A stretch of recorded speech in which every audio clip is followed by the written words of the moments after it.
Assalamualaikum warahmatullahi wabarakatuh. Nah teman-teman, kali ini kita Ane Sabir dan Ane Ajiz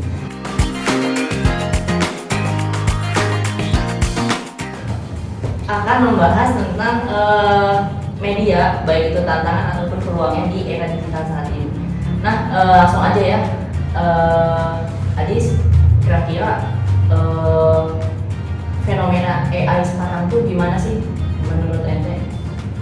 Nah, kalau menurut saya selaku mahasiswa, jadi fenomena terkait tentang AI di zaman era sekarang ini sudah sangat merambah gitu kemana-mana, mulai dari tingkat sekolah maupun mulai dari siswa maupun mahasiswa. Dan sekarang itu banyak orang yang menggunakan AI itu sebagai contohnya seperti membuat video atau membantu untuk mengerjakan tugas-tugas, mau itu tugas sekolah mau itu tugas kuliah, seperti itu Kang Sabir.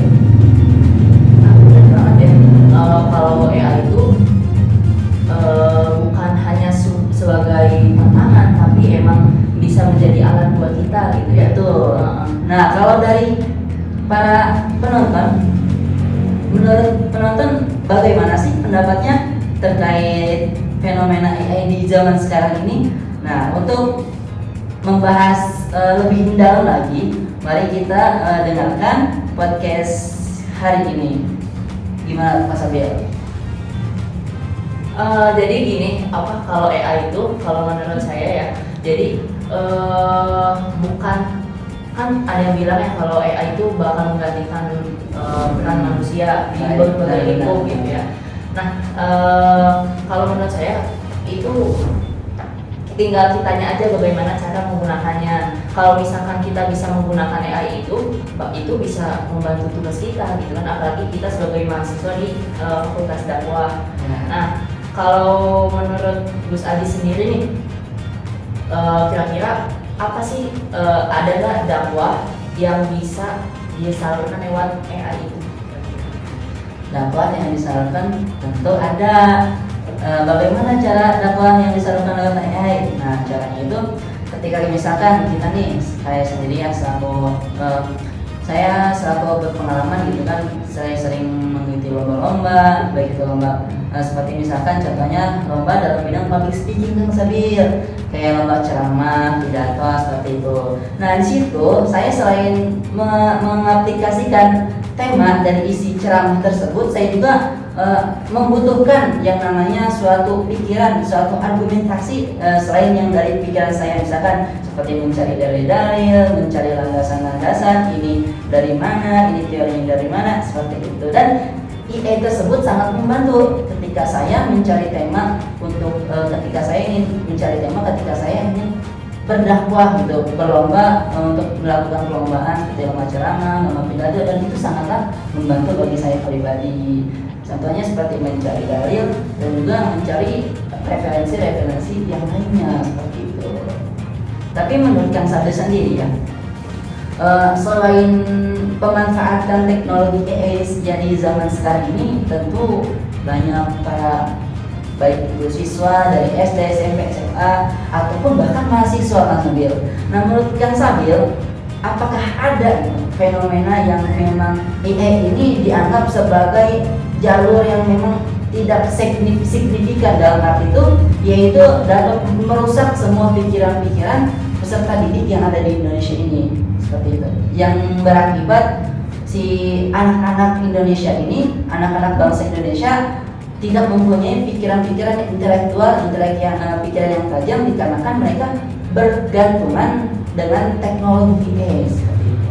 Nah, kalau di dunia akademik sendiri, AI itu kan udah ada panduannya ya. Jadi di Kemendikbud dan Kemendikbudristek itu mereka membuat panduan bagaimana cara menggunakan AI dengan baik. Ya. Jadi bahkan di Indonesia sendiri AI itu bukan dipandang sebagai suatu ancaman, tetapi bisa dijadikan alat untuk menunjang pendidikan.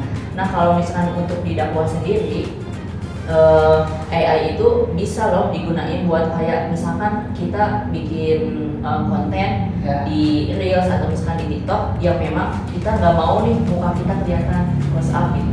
Bisa lewat animasi, dan animasi itu kan sekarang nggak semua orang bisa animasi dulu ya, jadi hanya ada beberapa orang yang emang dia animator baru bisa bikin animasi. Nah kalau sekarang kan dengan adanya AI bisa loh kita gunain kayak Google VO 2 atau VO 3, jadi menurut saya emang lebih mudah aja gitu. Dan bahkan dengan menggunakan AI kita juga mampu menemukan seperti kata-kata motivasi kita untuk bisa hidup lebih bangkit lagi, tidak putus asa. Karena kan seperti yang Kang Sabil tahu dan teman-teman tahu ya, bahwasanya ketika kita berputus asa, menyerah begitu saja di pertengahan jalan, Allah Subhanahu wa taala sangat tidak menyukai hal tersebut pada hamba-hambanya yang berputus asa.